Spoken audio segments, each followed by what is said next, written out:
Good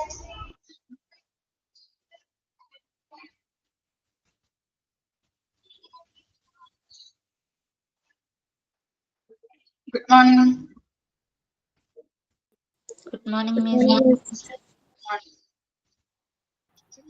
Good morning, Miss.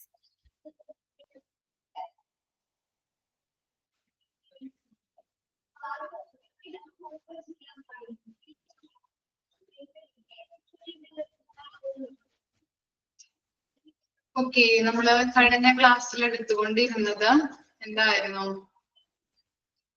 Online സെക്യൂരിറ്റിനെ കുറിച്ചാണ് അല്ലെ? Okay, online security ട്രെൻഡ്സിനെ കുറിച്ചാണ് പറഞ്ഞുകൊണ്ടിരുന്നത്. ഏതൊക്കെയാണ് നമ്മൾ പഠിച്ചത്? മാൽവയേഴ്സ് പറഞ്ഞിരുന്നു, ഫിഷിംഗ്, ഐഡന്റിറ്റി ഐഡന്റിറ്റി തെഫ്റ്റ് നമ്മൾ പറഞ്ഞു, ഡാറ്റ ബ്രീച്ചസ് വരെയാണ് പറഞ്ഞു നിർത്തിയത് അല്ലെ? ഇനി നെക്സ്റ്റ് ആണ് man in the middle attacks. Okay, MITM expand form ചോദിക്കാവുന്നതാണ്, അണ്ടർലൈൻ ചെയ്ത് വെക്കാം. Man in the middle attacks. MITM attacks, man in the middle attacks, includes intercepting and changing communication between two parties without their knowledge. Attacks can overhear, modify, and inject spiteful content to the communication, potentially compromising sensitive information or handling the exchange. ഇവിടെ പറയുന്നത് man in the middle attacks എന്ന് പറഞ്ഞു കഴിഞ്ഞിട്ടുണ്ടെങ്കിൽ തന്ത്രപരമായിട്ട് വിവരങ്ങള് മോഷ്ടിക്കുന്നതിനായിട്ട് രണ്ട് parties തമ്മിലുള്ള ആശയവിനിമയത്തെ തടസ്സപ്പെടുത്തുന്നു. Okay, അങ്ങനെയുള്ള ഒരു സൈബർ ആക്രമണമാണ് എന്ത്? Man in the middle attacks. Okay, രണ്ട് വ്യക്തികൾ തമ്മിലുള്ള ഇത് ചെയ്യുന്നുണ്ട്, തന്ത്രപരമായിട്ട് വിവരങ്ങള് മോഷ്ടിച്ചെടുക്കുന്നതിന് വേണ്ടിയിട്ട് രണ്ട് പാർട്ടീസ് തമ്മിലുള്ള ആശയവിനിമയത്തെ തടസ്സപ്പെടുത്തുന്നുണ്ട്. ഫോർ എക്സാമ്പിൾ പറയാം, ബാങ്ക് മാനേജറും അതുപോലെ തന്നെ ഒരു കസ്റ്റമറും, ആ ബാങ്കിലെ കസ്റ്റമറും തമ്മിൽ ഫോണിലൂടെ സംസാരിക്കുമ്പോൾ അവരുടെ ഡാറ്റാസുകൾ, ആ കസ്റ്റമറുടെ ഡാറ്റകള് എടുക്കാൻ വേണ്ടിയിട്ട് എന്ത് ചെയ്യുന്നുണ്ട്? ആ സംഭാഷണം, അവര് തമ്മിലുള്ള ആശയവിനിമയത്തില് തടസ്സങ്ങൾ ഉണ്ടാകുന്നു. എന്തെങ്കിലും തടസ്സപ്പെടുത്തിയിട്ട് ആ കസ്റ്റമറിൽ നിന്ന് അവരുടെ ബാങ്ക് ഡീറ്റെയിൽസ് ഒക്കെ ചോർത്തിയെടുക്കുന്നു. ക്ലിയർ ആയോ? അതാണ് രണ്ടുപേരും തമ്മിൽ സംസാരിക്കുമ്പോൾ അവരുടെ ആശയവിനിമയം അത് എന്താണ് മനസ്സിലാക്കിയെടുക്കാൻ വേണ്ടിയിട്ട് അവരുടെ ആ കമ്മ്യൂണിക്കേഷൻ തടസ്സപ്പെടുത്തുന്നുണ്ട്. അതാണ് മാൻ ഇൻ ദ മിഡിൽ അറ്റാക്സ് എന്ന് പറയുന്നത്. ക്ലിയർ ആയോ? Okay,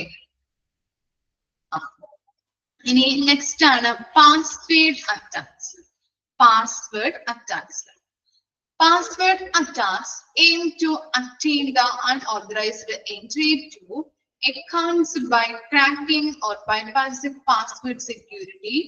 Common technique consists of a brute force attack, dictionary attack, and credential stuffing, where attackers use stolen or leaked password from other source to attain unauthorized access. അപ്പോ password attack എന്ന് പറഞ്ഞു കഴിഞ്ഞിട്ടുണ്ടെങ്കിൽ password security track ചെയ്യുകയോ മറികടക്കുകയോ ചെയ്തുകൊണ്ട് അനധികൃത access നടത്താനുള്ള ശ്രമങ്ങളാണ്. Okay, ഒന്നുകൂടി പറയാം, പാസ്വേഡ് സെക്യൂരിറ്റി ട്രാക്ക് ചെയ്യുകയോ മറികടക്കുകയോ ചെയ്തുകൊണ്ട് അനധികൃത ആക്സസ് നടത്താനുള്ള ശ്രമങ്ങളാണ് പാസ്വേഡ് അറ്റാക്ക് എന്ന് പറയുന്നത്. അത് നമ്മൾ കണ്ടു 3 രീതികളിലാണ്. ഫസ്റ്റ് വൺ എന്താണ്? Brute force attack. അണ്ടർലൈൻ ചെയ്യാം കേട്ടോ. ബ്രൂട്ട് ഫോഴ്സ് അറ്റാക്ക് ഉണ്ട്, ഡിക്ഷണറി അറ്റാക്സ് ഉണ്ട്, ക്രെഡൻഷ്യൽ സ്റ്റഫിംഗ് ഉണ്ട്. 3 രീതികളിലാണ് പാസ്വേഡ് അറ്റാക്ക് നടക്കുന്നത്. ഇനി ഫസ്റ്റ് വൺ നോക്കാം, brute force attack. Brute force attacks എന്ന് പറഞ്ഞു കഴിഞ്ഞിട്ടുണ്ടെങ്കിൽ എന്താണ്? ശരിയായത് കണ്ടെത്തുന്നത് വരെ സാധ്യമായ എല്ലാ പാസ്വേഡ് കോമ്പിനേഷൻസും ആവർത്തിച്ച് പരിശോധിക്കുന്നു. മനസ്സിലായോ? ശരിയായത്, ഒരാളുടെ ATM കാർഡോ എന്തെങ്കിലും മോഷ്ടിച്ചു കഴിഞ്ഞിട്ട് എന്ത് ചെയ്യുന്നുണ്ട്? ആ പാസ്വേഡ് നമ്മൾ എന്ത് ചെയ്യുന്നുണ്ട്? കണ്ടെത്താനായിട്ടല്ലേ, അയാളുടെ ഡേറ്റ് ഓഫ് ബർത്തോ അല്ലെങ്കിൽ നെയിമോ ഇതൊക്കെ കണക്ട് ചെയ്തുകൊണ്ട് അടിച്ചു നോക്കിയിട്ട് കറക്റ്റ് ആവുന്നത് വരെയും അടിച്ചു നോക്കുന്നു. അതാണ് പറയുന്നത് ശരിയായത് കണ്ടെത്തുന്നത് വരെ സാധ്യമായ എല്ലാ പാസ്വേഡ് കോമ്പിനേഷൻസും ആവർത്തിച്ച് പരിശോധിക്കുന്നു. ഓക്കെ, ഒരിക്കലും മറ്റുള്ളവര് നമ്മൾക്ക് എന്താണ് അവരുടെ പാസ്വേഡുകളൊന്നും നമുക്ക് പറഞ്ഞു തരില്ല അല്ലെ. പാസ്വേഡ് ഇതാണെന്ന് പറഞ്ഞ് അല്ലെ, അപ്പോ ഇതാണെന്ന് വിചാരിച്ചുകൊണ്ട് നമ്മൾ എന്ത് ചെയ്യുന്നത് അയാളുടെ ഡീറ്റെയിൽസുകൾ എന്തൊക്കെയാ എടുക്കാം, ചിലപ്പോൾ ഡേറ്റ് ഓഫ് ബർത്ത് എടുക്കാം, ഫോൺ നമ്പർ എടുക്കാം അല്ലെ, അതുപോലെ തന്നെ നെയിമുകൾ. അപ്പൊ അതിന്റെ ഒക്കെ നമ്മൾ കണക്ട് ചെയ്ത് വെച്ചിട്ട് ക്രിയേറ്റ് ചെയ്ത് നോക്കും. ഇതായിരിക്കും, അല്ലെങ്കിൽ നമ്മളും ചെയ്യാറുണ്ടല്ലേ. ഇപ്പൊ അച്ഛന്റെയോ അമ്മയുടെയോ ഫോണൊക്കെ നമുക്ക് തരില്ല എന്നുണ്ടെങ്കിൽ നമ്മൾ പാസ്വേഡ് ആണെങ്കിൽ നമ്മൾ ശരിക്കും ഇങ്ങനെ അവര് പറഞ്ഞു തരില്ല നമ്മളോട്. അപ്പൊ നമ്മള് ഇതായിരിക്കാം ചിലപ്പോ ഇങ്ങനെ അടിച്ചു കൊടുത്ത് നോക്കാറില്ലേ, നമ്മളും സൂത്രക്കാരികളല്ലേ നമ്മളൊക്കെ. ഓക്കെ, അങ്ങനെ ചെയ്ത് നോക്കാറുണ്ടല്ലേ. അപ്പൊ അതാണ് അവിടെ പറയുന്നത് ശരിയായത് കണ്ടെത്തുന്നത് വരെ സാധ്യമായ എല്ലാ പാസ്വേഡുകളും എല്ലാ പാസ്വേഡ് കോമ്പിനേഷൻസും ആവർത്തിച്ച് പരിശോധിക്കുന്നു. ഇനി അതിലൊക്കെ തന്നെ പറയുന്നത് രണ്ടാമത്തെ കാര്യമാണ് ഡിക്ഷണറി അറ്റാക്സ്. എന്താണ് ഡിക്ഷണറി അറ്റാക്സ് എന്ന് പറഞ്ഞാല് ശരിയായ പാസ്വേഡ് ഊഹിക്കാൻ പൊതുവായ വാക്കുകളും പാസ്വേഡുകളുടെ ലിസ്റ്റുകളും എടുക്കുന്നു. ശരിയായ പാസ്വേഡ് ഊഹിക്കാനായിട്ട് പൊതുവായ വാക്കുകളും പാസ്വേഡുകളുടെ ലിസ്റ്റുകളും എടുക്കുന്നതാണ് ഡിക്ഷണറി അറ്റാക്ക് എന്ന് പറയുന്നത്. അതായത് ശരിയായ പാസ്വേഡ് കിട്ടാൻ വേണ്ടിയിട്ട് ജനറൽ ആയിട്ട് പാസ്വേഡിൽ ഉപയോഗിക്കുന്ന കാര്യങ്ങള് അത് ഉപയോഗിച്ചുകൊണ്ട് ഫൈൻഡ് ഔട്ട് ചെയ്യുന്നു. ഓക്കെ, അല്ലെങ്കിൽ എന്താണ് വേറൊരു തരത്തിൽ പറഞ്ഞാല് അയാളുടെ കയ്യിലുള്ള പാസ്വേഡുകളുടെ ലിസ്റ്റുകൾ ഉപയോഗിച്ചുകൊണ്ട് പാസ്വേഡ് കണ്ടെത്താനായിട്ട് ശ്രമിക്കുന്നു. പാസ്വേഡിന്റെ ഒരു ലിസ്റ്റ് ഉണ്ടാവും, ആ പാസ്വേഡിന്റെ ലിസ്റ്റുകൾ എടുത്തുകൊണ്ട് കറക്റ്റ് ആയിട്ടുള്ള പാസ്വേഡ് കണ്ടെത്താനായിട്ട് ശ്രമിക്കുന്നുണ്ട്. അതിനെയാണ് ഡിക്ഷണറി അറ്റാക്സ് എന്ന് പറയുന്നത്. ശരിയായ പാസ്വേഡ് ഊഹിക്കാൻ പൊതുവായ വാക്കുകളും പാസ്വേഡുകളുടെ ലിസ്റ്റുകളും എടുക്കുന്നു.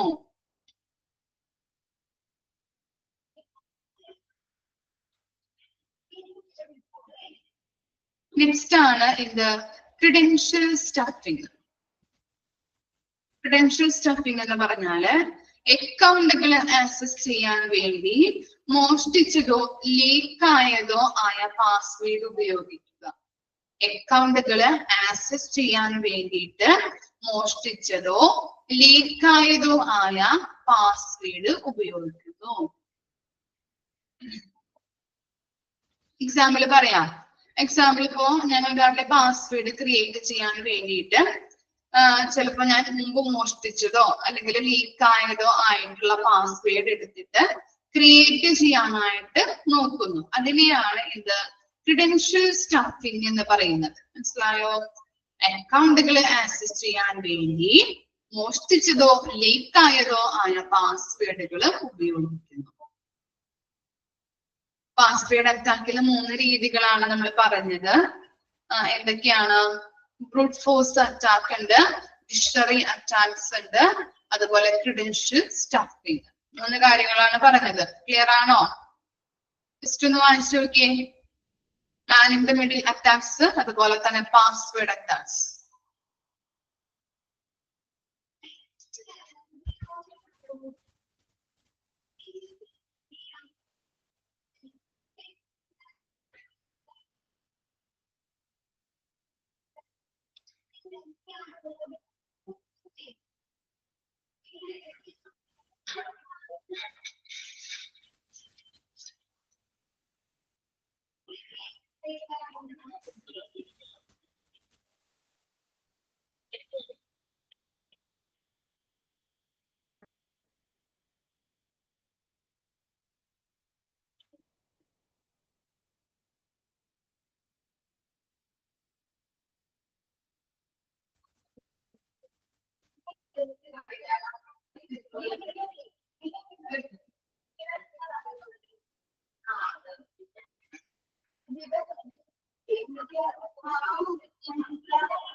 I say yeah. Okay.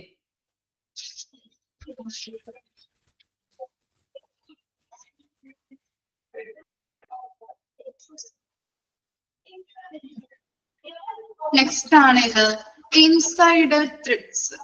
Okay, insider threats നോക്കാം.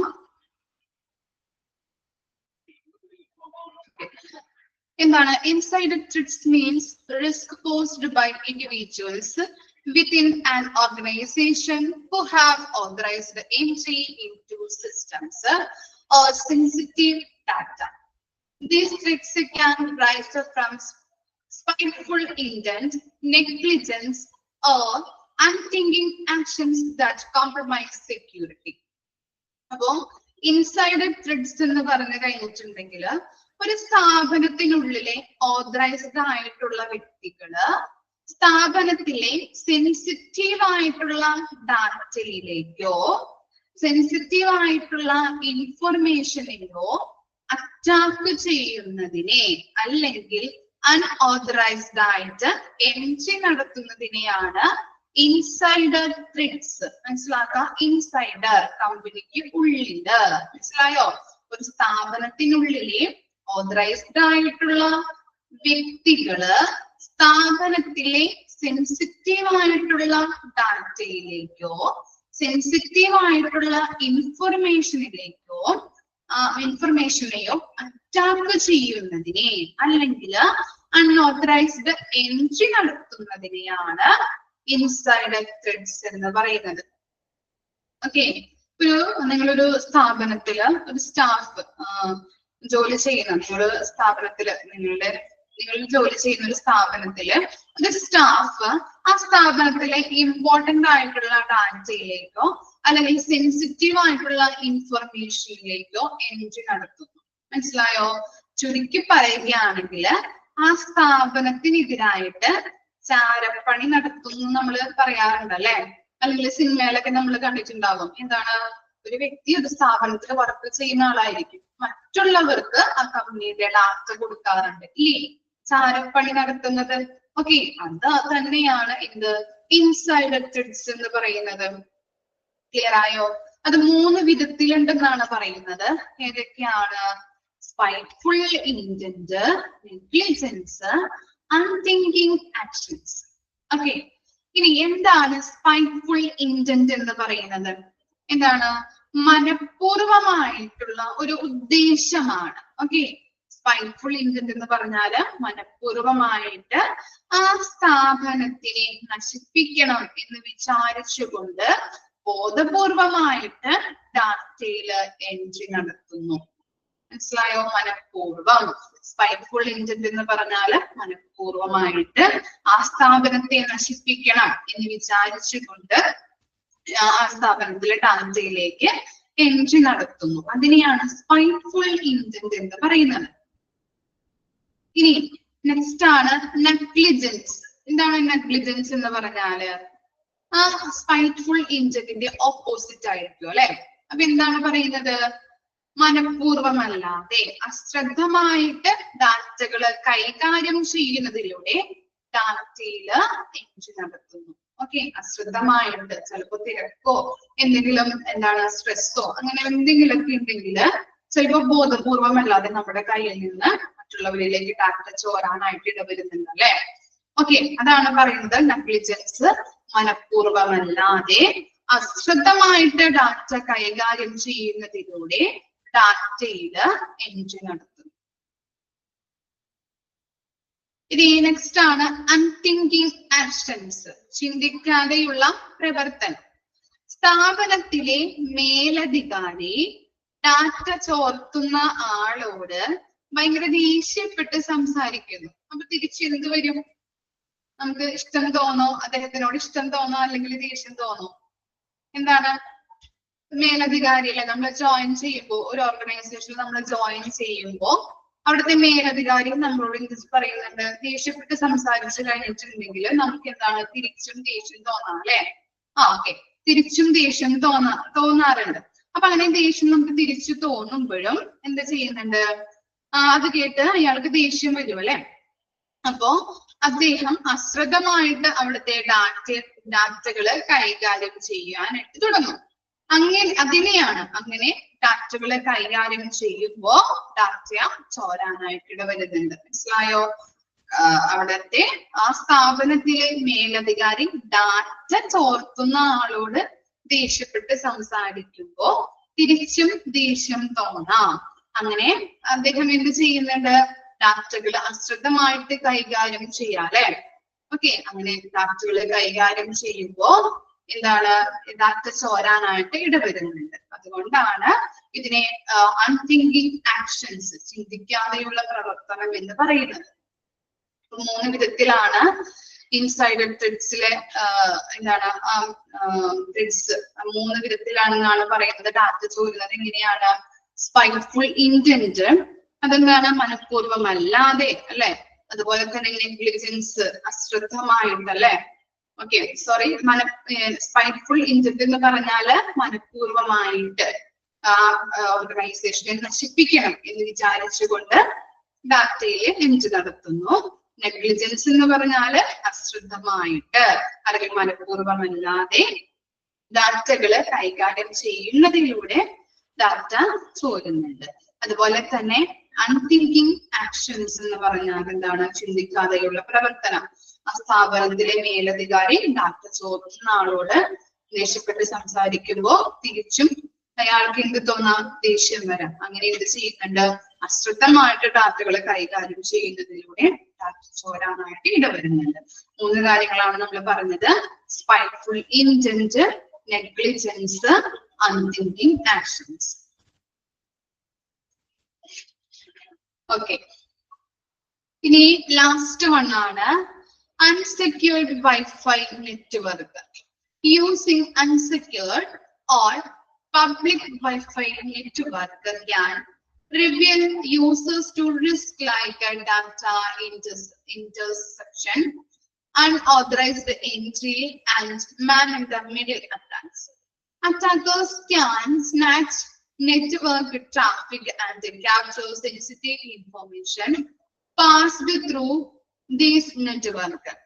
To mitigate online security threats, it is necessary to adopt security best practice like using strong and unique password, frequently updating software and applications, enabling two-factor authentication, being cautious of doubtful emails or links, and keeping awareness of current security threats, employing dependable security software, frequently backing up data, and keeping informed about the latest security practices can also help safeguard against online security threats. അപ്പൊ എന്താണ് unsecured wifi network എന്ന് പറഞ്ഞാൽ?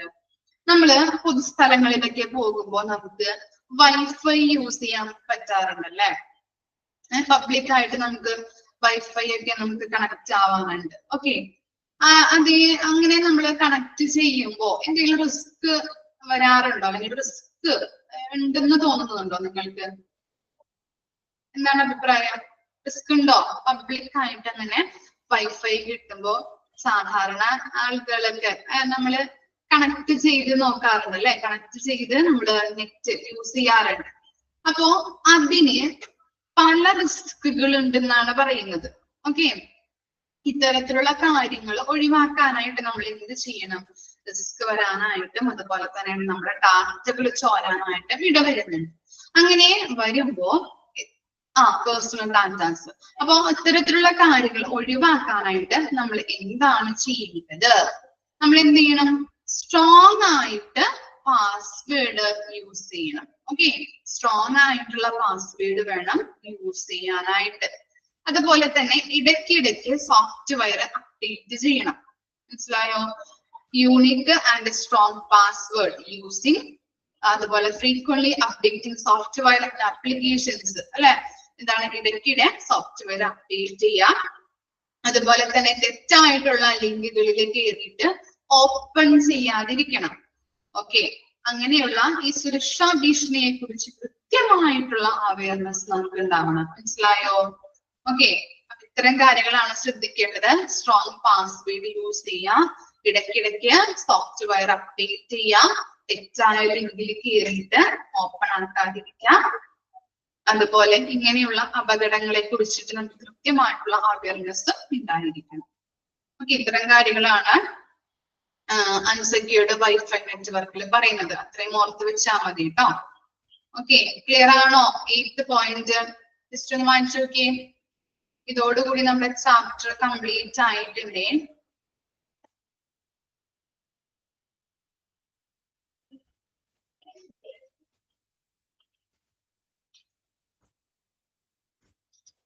Okay, just ഒന്ന് വായിച്ചു നോക്കാം കേട്ടോ.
Okay, അയച്ചു വെക്കോ?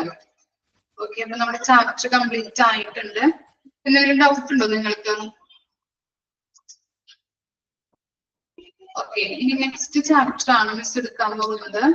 Information system basic, hospital information system basic. Just ഒന്ന് എടുക്കാം കേട്ടോ. Hospital information system basic. കിട്ടിയവര് പേജ് നമ്പർ ഒന്ന് പറഞ്ഞു കൊടുക്കാം. ഞാൻ പേര് കിട്ടാത്തവരുണ്ടെങ്കിൽ.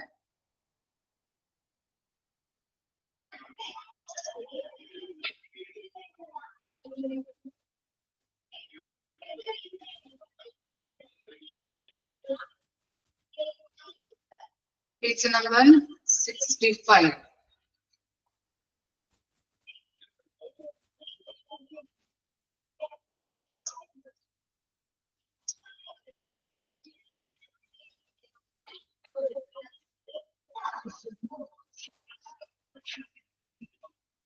ഓക്കെ, എടുത്തോ?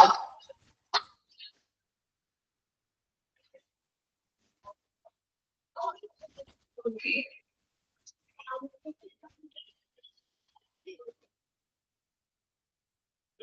okay. Chapter 8, Hospital Information System Basic. അപ്പോ HIS അല്ലെങ്കിൽ ഹോസ്പിറ്റൽ ഇൻഫർമേഷൻ സിസ്റ്റം എന്നും പറയുന്നുണ്ട് കേട്ടോ. എക്സ്പാൻഡ് ഫോം ആണ് ഹോസ്പിറ്റൽ ഇൻഫർമേഷൻ സിസ്റ്റം. അതിന്റെ ചുരുക്ക രൂപമാണ് HIS.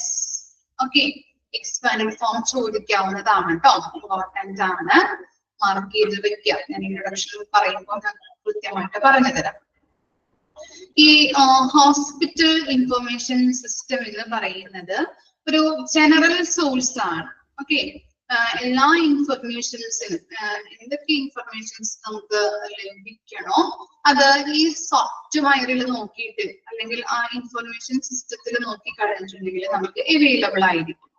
ഓക്കെ, അപ്പോ നമ്മുടെ എല്ലാ ഹോസ്പിറ്റലിന്റെ എല്ലാ ഹോസ്പിറ്റലിലും ഈ സിസ്റ്റം വഴിയാണ് ഡേ ടു ഡേ പ്രവർത്തനങ്ങളൊക്കെ നടത്തുന്നത്. ഓക്കെ, കൃത്യമായിട്ട് മനസ്സിലായോ എന്താണ് HIS എന്ന് പറഞ്ഞാല്? HIS എന്ന് പറഞ്ഞിട്ടുണ്ടെങ്കിൽ അതിന്റെ ഫുൾ ഫോം എന്ന് പറയുന്നത് ഹോസ്പിറ്റൽ ഇൻഫർമേഷൻ സിസ്റ്റം ആണ്. ഈ ഹോസ്പിറ്റൽ ഇൻഫർമേഷൻ സിസ്റ്റം എന്ന് പറയുന്നത് എന്താണ്? ഹോസ്പിറ്റലുകളിൽ ഉപയോഗിക്കുന്ന ഒരു പർട്ടിക്കുലർ സോഫ്റ്റ്വെയർ ആണ്. ഓക്കെ, ആ സോഫ്റ്റ്വെയർ ഉപയോഗിച്ചുകൊണ്ടാണ് ഹോസ്പിറ്റലുകളിൽ ദൈനംദിനം ഡേ ടു ഡേ പ്രവർത്തനങ്ങൾ നടത്തുന്നത്. ഇത്രയും മനസ്സിലായോ? ഓക്കെ, അപ്പോ ഈ സിസ്റ്റത്തില് എന്താണ്? രോഗികളുടെ എല്ലാ ഡീറ്റെയിൽസ് ഉണ്ടാവും, അവിടെ വർക്ക് ചെയ്യുന്ന എല്ലാ സ്റ്റാഫുകളുടെ ഡീറ്റെയിൽസ് ഉണ്ടാവും. അതുപോലെ തന്നെ ഓരോ ഡിപ്പാർട്ട്മെന്റ് വൈസ് ഓരോ കാര്യങ്ങൾ നമുക്ക് നോക്കിക്കഴിഞ്ഞിട്ടുണ്ടെങ്കിൽ കാണാനായിട്ട് സാധിക്കും. അപ്പൊ എന്താണ്? ഹോസ്പിറ്റലിന്റെ അപ് ടു ഡേറ്റ് ആയിട്ടുള്ള എല്ലാ പ്രവർത്തനങ്ങളും, എല്ലാ ഡീറ്റെയിൽസുകളും ഈ സോഫ്റ്റ്വെയറിൽ ഉണ്ടാകുന്നുണ്ട്. അതിനെയാണ് നമ്മള് HIS, ഹോസ്പിറ്റൽ ഇൻഫർമേഷൻ സിസ്റ്റം എന്ന് പറയുന്നത്. ക്ലിയർ ആണോ? ഇത്രയും കാര്യം പറഞ്ഞത് ഓർക്കുന്നുണ്ടോ? അല്ലെങ്കിൽ ക്ലിയർ ആയോ നിങ്ങൾക്ക്? ഓക്കെ, ഇനി ഇൻട്രൊഡക്ഷൻ നോക്കാം. Hospital information system provides a general source of information about patient's history and doctor's scheduling time. The system must keep data in secure place and control who can get the data in certain situations. ഞാൻ പറഞ്ഞു എന്താണ്? ഒരു general source ആണ്, എല്ലാ ഡീറ്റെയിൽസുകളും അടങ്ങിയിരിക്കുന്ന ഒരു system ആണ്, ഒരു സോഫ്റ്റ്വെയർ ആണ് ഹോസ്പിറ്റൽ ഇൻഫർമേഷൻ സിസ്റ്റം എന്ന് പറയുന്നത്. ഇനി അതിനകത്ത് എന്തൊക്കെ ഉണ്ടാവും? പേഷ്യന്റിന്റെ ഹെൽത്ത് ഹിസ്റ്ററി അല്ലെ, ഓരോ പേഷ്യൻസിന്റെ പേര്, അല്ലെങ്കിൽ UHID എന്താണ് അറിയോ? UHID എന്താണെന്ന്? നമ്മള് ഹോസ്പിറ്റലിൽ പോകുമ്പോ അവിടെ രജിസ്റ്റർ ചെയ്യും അല്ലെ. രജിസ്റ്റർ ചെയ്യുമ്പോ അവർ എന്ത് തരും? നമ്മുടെ ഡീറ്റെയിൽസ് കാര്യങ്ങളൊക്കെ നമ്മളൊരു ഫോമിൽ എഴുതി കൊടുത്തു കഴിഞ്ഞിട്ടുണ്ടെങ്കിൽ എന്ത് തരും നമുക്ക്? ഹോസ്പിറ്റൽസ് അവിടെ സ്റ്റാഫുകള് ഒരു കാർഡ് തരും അല്ലെ. ആ കാർഡില് എന്തുണ്ടാവും? UHID ഉണ്ടാവും. എന്താണ് UHID എന്ന് പറഞ്ഞാല്? ID നമ്പർ അല്ലെ. ഇപ്പൊ എന്റെ ഡീറ്റെയിൽസ് അതിനകത്ത് ഉണ്ടാവും, അതുപോലെ തന്നെ എന്റെ ID അല്ലെ. ID. അതുപോലെ തന്നെ ഇനി ഞാൻ വരുമ്പോ കാർഡ് എടുക്കേണ്ട ആവശ്യമുണ്ടോ ആ ഹോസ്പിറ്റലിലേക്ക് കയറുമ്പോ? ഇല്ല. കാരണം എന്താണ്? UHID അടിച്ചു കൊടുത്തു കഴിഞ്ഞിട്ടുണ്ടെങ്കിൽ എന്റെ പേര്, വിവരങ്ങള്, ഞാൻ അവിടുത്തെ ഏത് ഡോക്ടറെയാണ് കാണേണ്ടത്, അതുപോലെ തന്നെ ഞാൻ ഏത് ട്രീറ്റ്മെന്റ് ആണ് ചെയ്യുന്നത്, അങ്ങനെയുള്ള എല്ലാ ഡീറ്റെയിൽസും ആ സിസ്റ്റത്തിൽ അവൈലബിൾ ആയിരിക്കും. മനസ്സിലായോ? അതിനെയാണ് നമ്മൾ പറയുന്നത് ഹോസ്പിറ്റൽ ഇൻഫർമേഷൻ സിസ്റ്റം.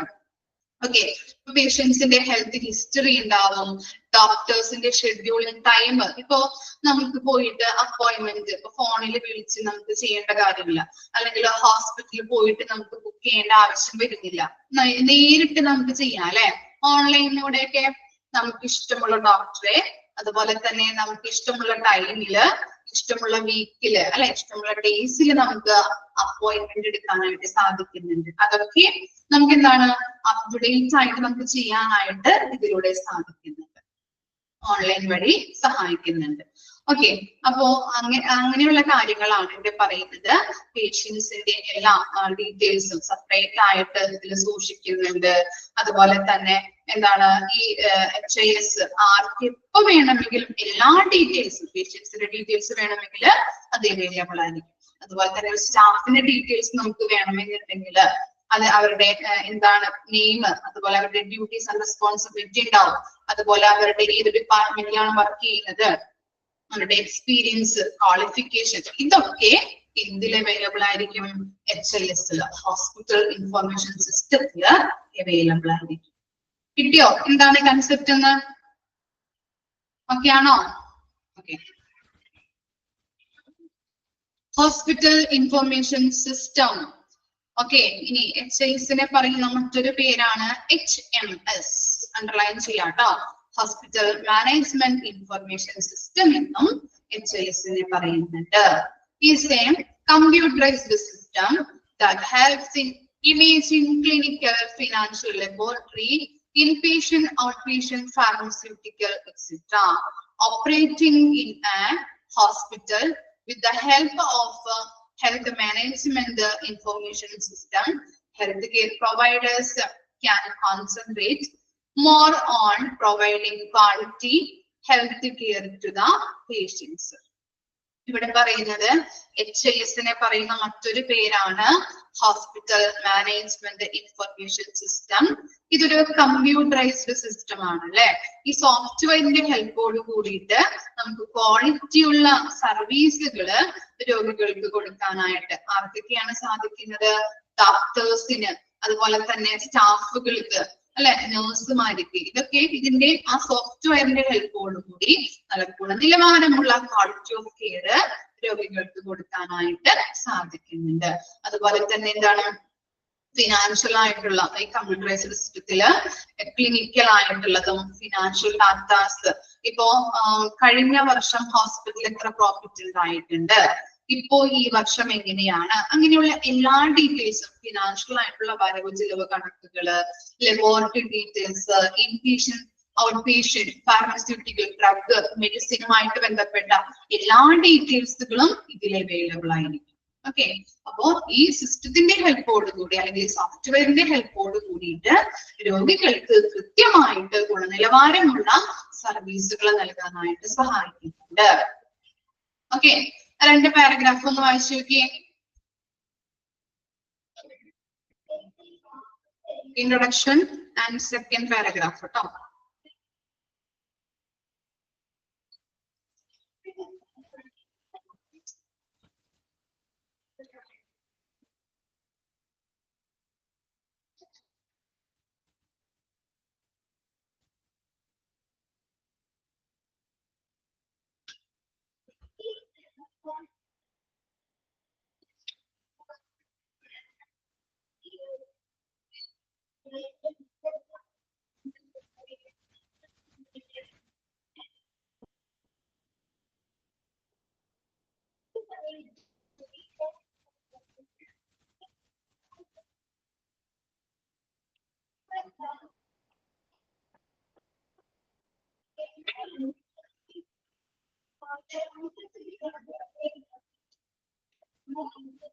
ഓക്കെ, വായിച്ചു കഴിഞ്ഞോ?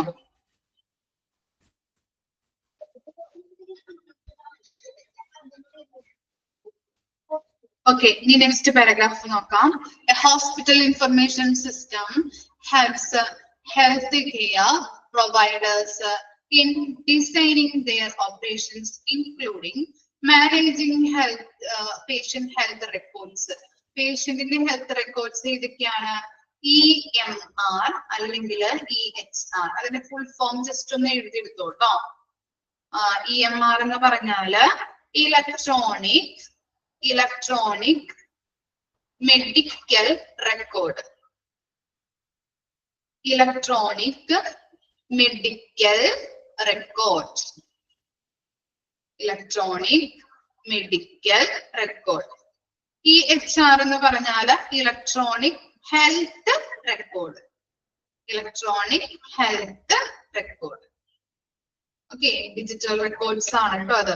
സോഫ്റ്റ്വെയറില് പേഷ്യൻസിന്റെ എല്ലാ ഡീറ്റെയിൽസും അല്ലെ, മെഡിക്കൽ റെക്കോർഡുകൾ ഉണ്ടാവും. അതുപോലെ തന്നെ എന്താണ് ഹെൽത്ത് റെക്കോർഡുകളും അതിനകത്ത് അവൈലബിൾ ആയിരിക്കും. അപ്പൊ നോക്കിക്കഴിഞ്ഞിട്ടുണ്ടെങ്കിൽ അവർക്ക് കൊടുക്കുന്ന ട്രീറ്റ്മെന്റുകൾ, ഏത് ഡോക്ടറെയാണ് കാണുന്നത്, ഏതൊക്കെ മെഡിസിനുകൾ ഇപ്പൊ കൊടുത്തിട്ടുണ്ട്, ഇങ്ങനെയൊക്കെയാണ് അവർക്ക് ട്രീറ്റ്മെന്റ് കൊടുക്കുന്നത്, അങ്ങനെയുള്ള എല്ലാ ഡീറ്റെയിൽസും അതിൽ അവൈലബിൾ ആയിരിക്കും. അതുപോലെ തന്നെ ഇവിടെ പറയുന്നത് എന്താണ്, appointments, billing, diagnostics and much more. അപ്പൊ ഇതിൽ പറയുന്നത് ഇങ്ങനെയുള്ള ഈ ഹോസ്പിറ്റൽ ഇൻഫർമേഷൻ സിസ്റ്റത്തിന്റെ ഹെൽപ്പോട് കൂടിയിട്ട് നമുക്ക് അപ്പോയിന്റ്മെന്റ്സുകൾ ബില്ലിംഗ് ചെയ്യാൻ പറ്റും. അതുപോലെ തന്നെ ഡയഗ്നോസ്റ്റിക് രോഗനിർണയം നടത്താനായിട്ടും ഇതിന്റെ ഹെൽപ്പോട് കൂടി ഇത് ഹെൽപ്പ് ചെയ്യുന്നുണ്ട് എന്നാണ് പറയുന്നത്. ഇനി എന്താണ് the major role of HIMS is to record information on health events and verify the quality of services at different levels of health care. The importance of patient evaluation is a part of the concept of giving importance to patients' view in developing the quality of health services. അതുപോലെ തന്നെ പേഷ്യൻസിന്റെ health events record ചെയ്യാനായിട്ട് അവർക്ക് അവരുടെ വ്യൂസുകൾ ആശയങ്ങളൊക്കെ ഉണ്ടാവില്ലേ അതൊക്കെ develop ചെയ്യാൻ വേണ്ടിയിട്ടും ഈ സോഫ്റ്റ്വെയർ യൂസ് ചെയ്യുന്നുണ്ട്. ഇനി എന്താ പറയുന്നത്,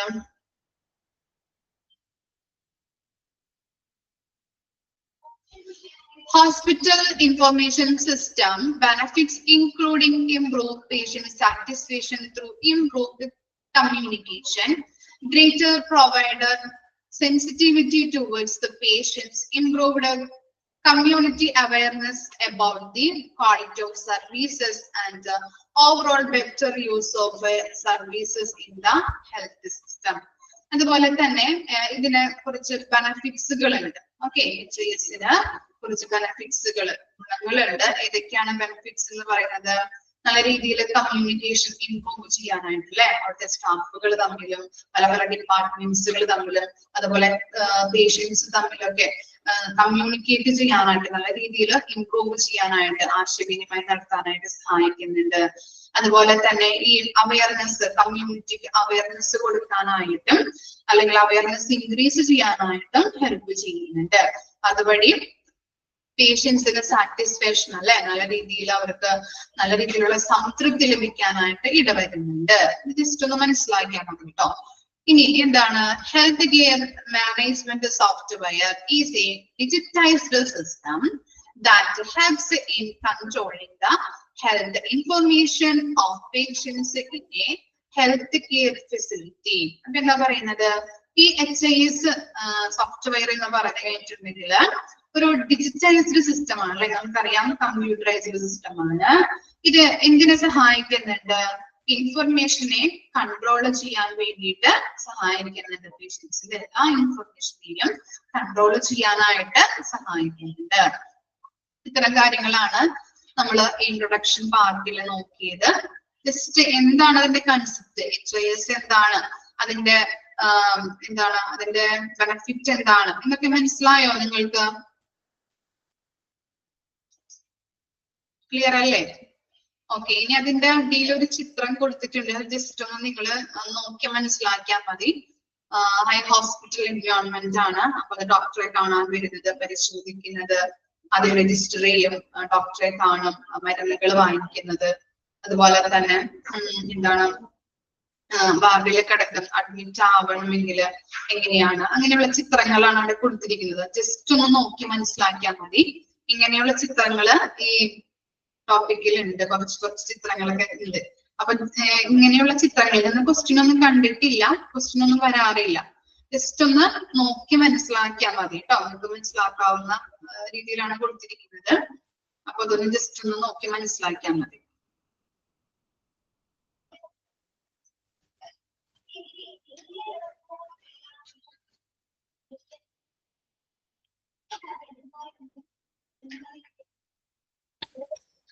ഇനി നെക്സ്റ്റ് ആണ് കമ്പോണൻസ്.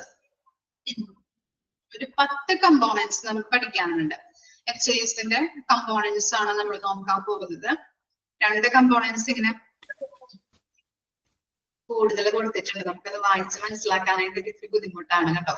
കൂടുതൽ കൊടുത്തിട്ടുണ്ട്, നമുക്ക് തന്നെ നോക്കിയിരിക്കുമ്പോ ബോറടിക്കും.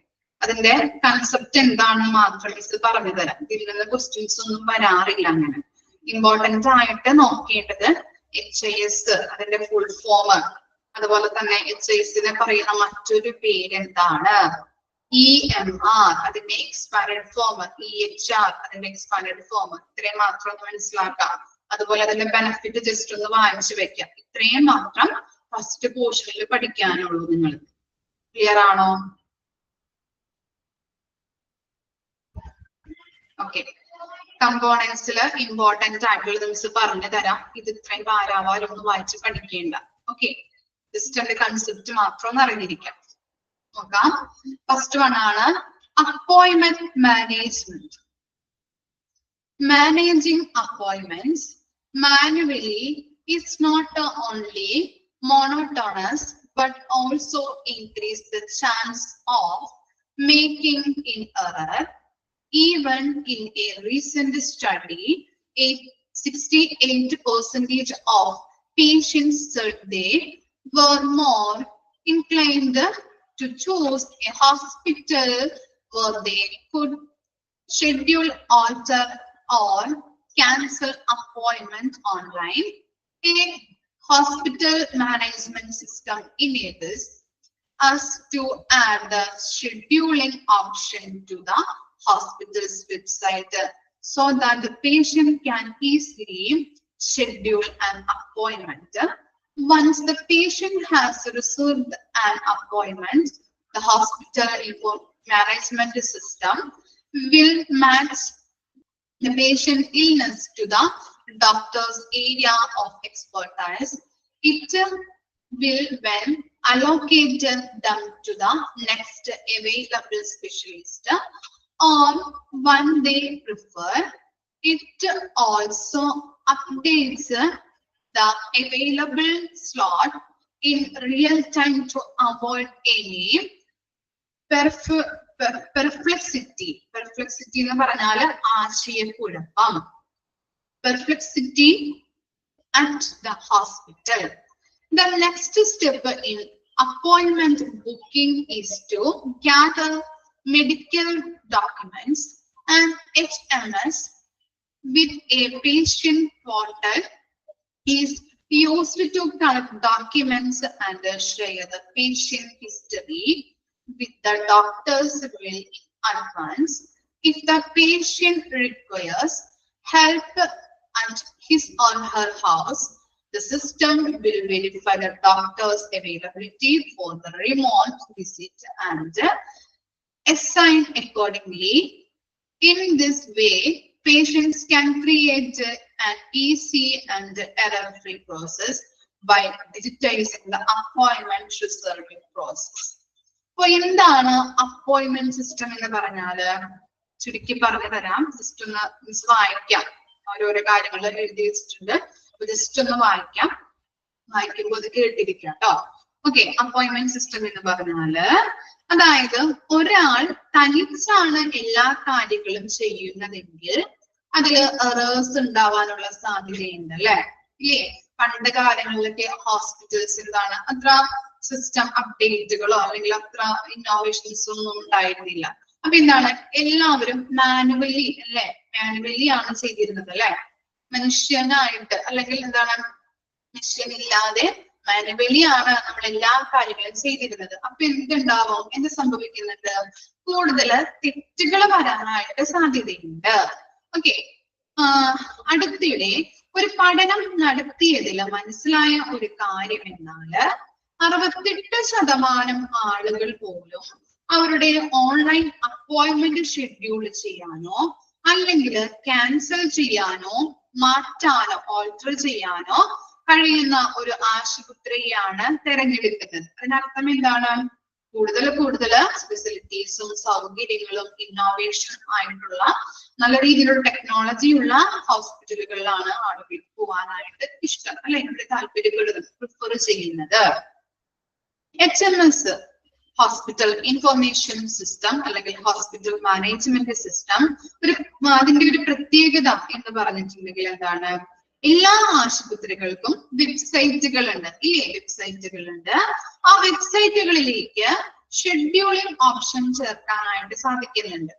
ഇങ്ങനെ ഷെഡ്യൂളിംഗ് ഓപ്ഷനിലൂടെ അപ്പോയിന്റ്മെന്റ് എടുക്കുന്നതും ക്യാൻസൽ ചെയ്യുന്നതും മാറ്റങ്ങൾ വരുത്താനായിട്ടും പറ്റും. അപ്പോയിന്റ്മെന്റ് എടുക്കാൻ പറ്റും. നമ്മൾ പറഞ്ഞില്ലേ, പേഷ്യൻസിന് അവരുടെ ഇഷ്ടമനുസരിച്ചിട്ട് ഏത് വീക്ക് അല്ലെങ്കിൽ ഏത് ഡേയ്സ് ഏത് ടൈമിൽ വേണമെങ്കിലും അപ്പോയിന്റ്മെന്റ് എടുക്കാനോ അല്ലെങ്കിൽ എന്താണ് മാറ്റുണ്ടെങ്കിൽ അത് മാറ്റാനായിട്ടോ ഓർഡർ ചെയ്യാനായിട്ടോ അല്ലെങ്കിൽ ക്യാൻസൽ ചെയ്യാനായിട്ടോ ഈ സോഫ്റ്റ്വെയർ വഴി സാധിക്കുന്നുണ്ട്. അല്ലെങ്കിൽ ഓൺലൈൻ വഴിയാണെങ്കിൽ ഇപ്പോ എല്ലാവരും എല്ലാ കാര്യങ്ങളും ചെയ്യുന്നത്. ഹോസ്പിറ്റലിലെ കാര്യം മാത്രമല്ല, ഇപ്പൊ നമ്മൾ വീട്ടിലേക്ക് ഒരു സാധനം വാങ്ങിക്കണമെങ്കിൽ എങ്ങനെയാണ് എല്ലാവരും വാങ്ങിക്കുന്നത്, എങ്ങനെയാണ് നമുക്കൊരു ഡ്രസ്സ് വാങ്ങിക്കാം, ഇപ്പൊ കടയിൽ പോയി വാങ്ങിക്കാതെ നമ്മുടെ ഓൺലൈനായിട്ട് ബുക്ക് ചെയ്ത് കഴിഞ്ഞിട്ടുണ്ടെങ്കിൽ നമുക്ക് എന്ത് കിട്ടും, വീട്ടിലേക്ക് കൊണ്ടുവന്ന് തരാം അല്ലെ.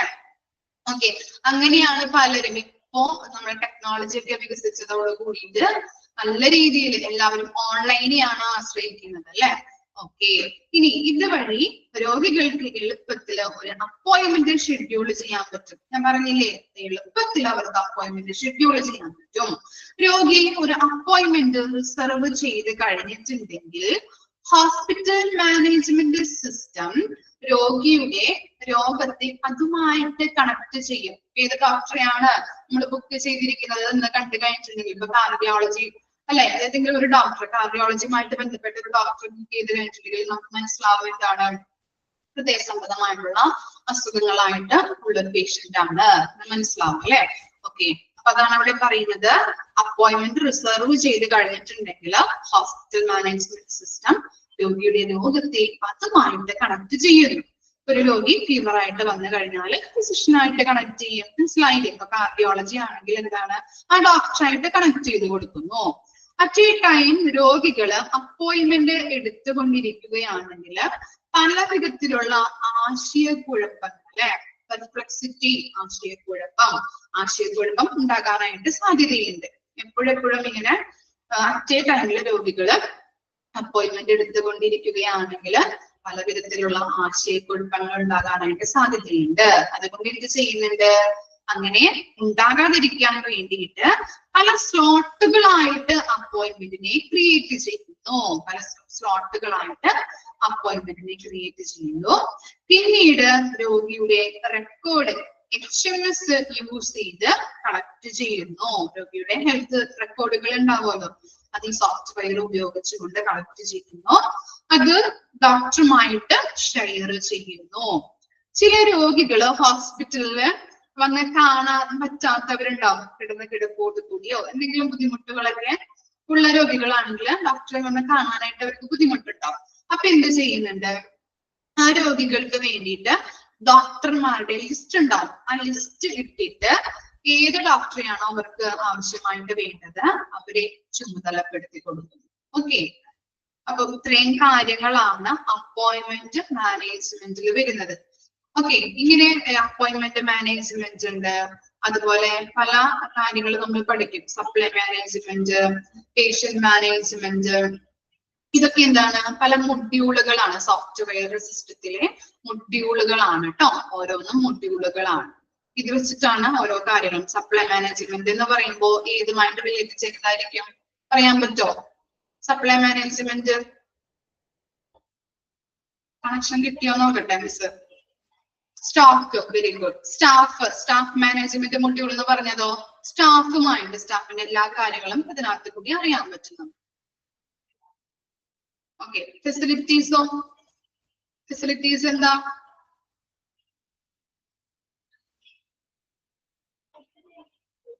ഇൻഫ്രാസ്ട്രക്ചർ. ഓക്കെ, സൗകര്യങ്ങൾ കേട്ടോ. അപ്പൊ അതുമായിട്ട് ബന്ധപ്പെട്ട മൊഡ്യൂളാണ് ഫെസിലിറ്റി മാനേജ്മെന്റ് മൊഡ്യൂൾ എന്ന് പറയുന്നത്. മനസ്സിലായോ? അപ്പോയിന്റ്മെന്റ് മാനേജ്മെന്റ് മൊഡ്യൂൾ എന്ന് പറഞ്ഞാൽ ക്ലിയർ ആണോ? ജസ്റ്റ് ഒന്ന് അത് മിസ് പറഞ്ഞതനുസരിച്ച് കൺസെപ്റ്റ് ഒന്ന് വായിച്ചു നോക്കിയൊന്ന്.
Okay, next patient management.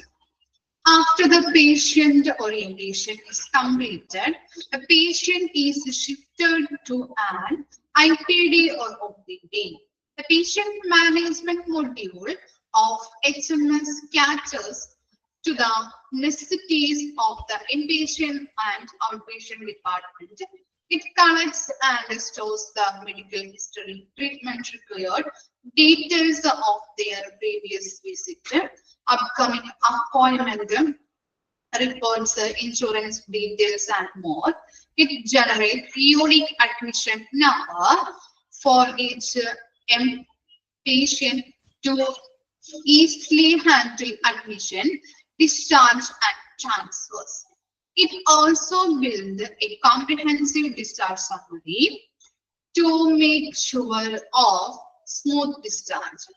At the same time, it records and generates related documents, example, consent form for electronic signature. When you begin collecting and storing data on an HMS, default also eliminates the needs to get these details on every visit. HMS enables doctors and staffs to focus more on the treatment than administrative work. Now, if you wish to automate other activities like patient communication, consider integrating your HMS with marketing automation software. It will help you to automate communication with patient and doctors. You can send appointment and lab test reminders or follow-ups and create meaningful long-lasting relationship. എന്താണ് patient മാനേജ്മെന്റിൽ പറയുന്നത്? ഒരു രോഗി registration ഹോസ്പിറ്റലിൽ പൂർത്തീകരിച്ചു കഴിയുമ്പോൾ അവരുടെ വിവരങ്ങൾ ഇൻപേഷ്യന്റ് ഡിപ്പാർട്ട്മെന്റിലേക്കോ ഔട്ട് പേഷ്യന്റ് ഡിപ്പാർട്ട്മെന്റിലേക്കോ പാസ് ചെയ്യുന്നുണ്ട്. മനസ്സിലായോ? അപ്പൊ നമ്മൾ രജിസ്ട്രേഷൻ എടുത്ത് കഴിയുമ്പോൾ നമ്മൾ അഡ്മിറ്റ് ആവേണ്ട പേഷ്യന്റ് ആണെങ്കിൽ എന്ത് ചെയ്യും? ഇൻപേഷ്യന്റ് ഡിപ്പാർട്ട്മെന്റിലേക്ക് അവരുടെ വിവരങ്ങൾ അയക്കും. അല്ലെങ്കിൽ എന്താണ് ഔട്ട് പേഷ്യന്റ് ഡിപ്പാർട്ട്മെന്റിലേക്കാണ് അയക്കുന്നത്. ഇനി ഈ പേഷ്യന്റ് മാനേജ്മെന്റ് ഞാൻ പറഞ്ഞില്ലേ, ഒരു മൊഡ്യൂൾസ്, ഓരോരോ മൊഡ്യൂൾസ് ആണ്.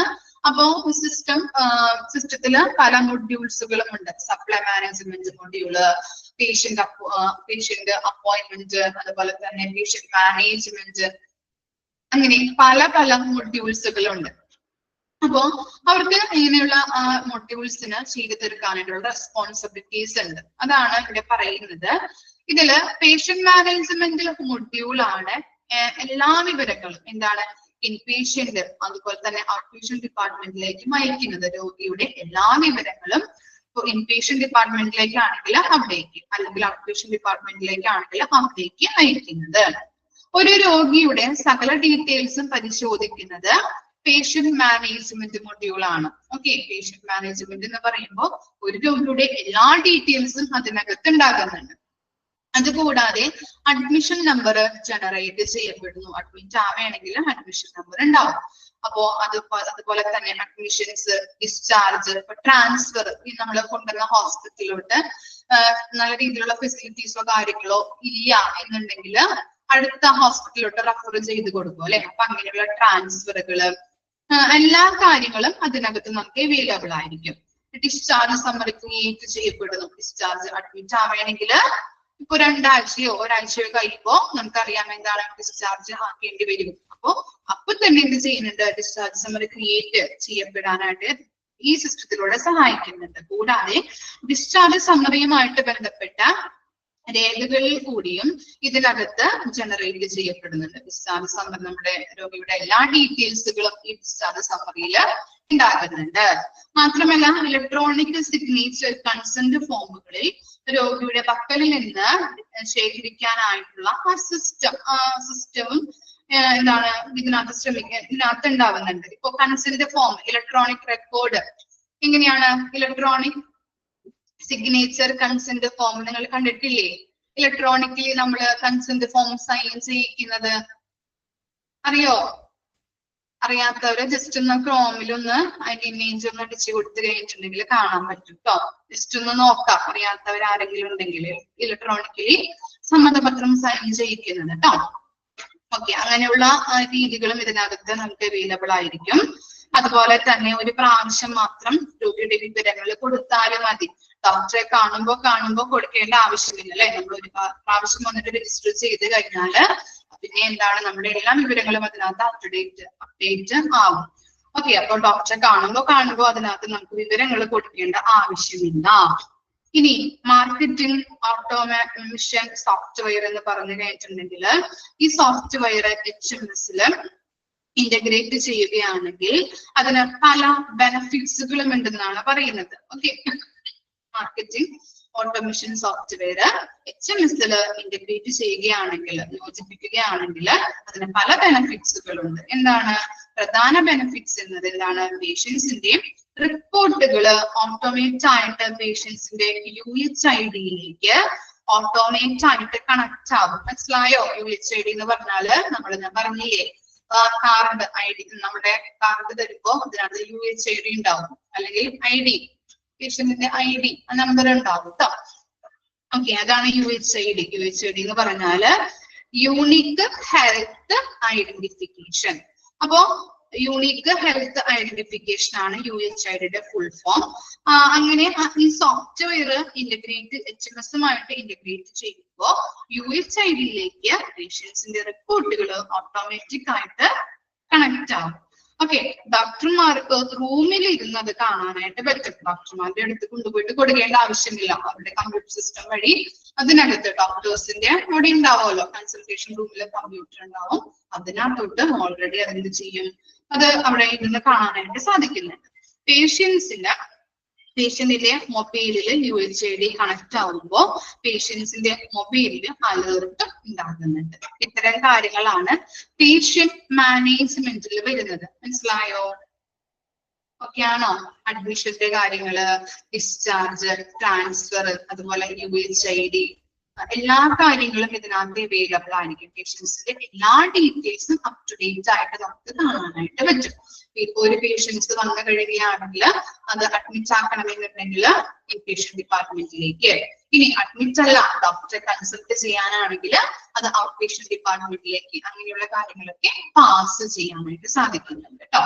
ഇപ്പൊ ഇത്തരത്തിലുള്ള കാര്യങ്ങളാണ് ഇതിൽ പറയുന്നത്. ജസ്റ്റ് അതിന്റെ കൺസെപ്റ്റ് മാത്രം ഒന്ന് മനസ്സിലാക്കി വെക്കാം.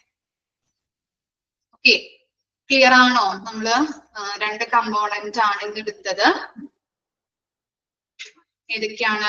അപ്പോയിന്റ്മെന്റ് മാനേജ്മെന്റ് മൊഡ്യൂളും പേഷ്യന്റ് മാനേജ്മെന്റ് മൊഡ്യൂളും. അതുപോലെ തന്നെ HIS എന്താണ്, HISന്റെ ഫുൾ ഫോം, അതുപോലെ HISന്റെ പറയുന്ന മറ്റൊരു പേര് HMS, അതുപോലെ തന്നെ അതിന്റെ ബെനഫിറ്റുകൾ, ഇതൊക്കെ ഒന്ന് ഓർത്ത് വെക്കുക കേട്ടോ. ഓക്കെ, ഇത്ര കാര്യങ്ങളാണ് പറഞ്ഞത്. പിന്നെ EMR, EHR ഇതൊക്കെ ഒന്ന് നോക്കാം. ക്ലിയർ ആണോ? ബോറടിച്ചോ നിങ്ങൾക്ക്? ഇല്ല? ഓക്കെ ഓക്കെ, അപ്പോ നെക്സ്റ്റ് ക്ലാസ്സിൽ കാണാം കേട്ടോ. സ്പീഡ് കൂടുതലാണോ? ഇനിയും കുറച്ച് ചാപ്റ്റേഴ്സ് ഒക്കെ എടുക്കാനുണ്ടേ, അതുകൊണ്ടാണ്. സെപ്റ്റംബർ ഒക്കെ ആകുമ്പോഴത്തേക്കും നിങ്ങളെ പോർഷൻസ് കംപ്ലീറ്റ് ആക്കണം. അപ്പൊ ഓണം, അതിന്റെ ഇടയിൽ ഓണം വരും, അതിന്റെ വെക്കേഷൻസ് ഒക്കെ വരും. അപ്പോ നിങ്ങൾക്ക് ടൈം കിട്ടില്ല, അതുകൊണ്ടാണ് ഇടയ്ക്കിടയ്ക്ക് ഇങ്ങനെ വേഗം പോകുന്നത് കേട്ടോ. Okay, thank you.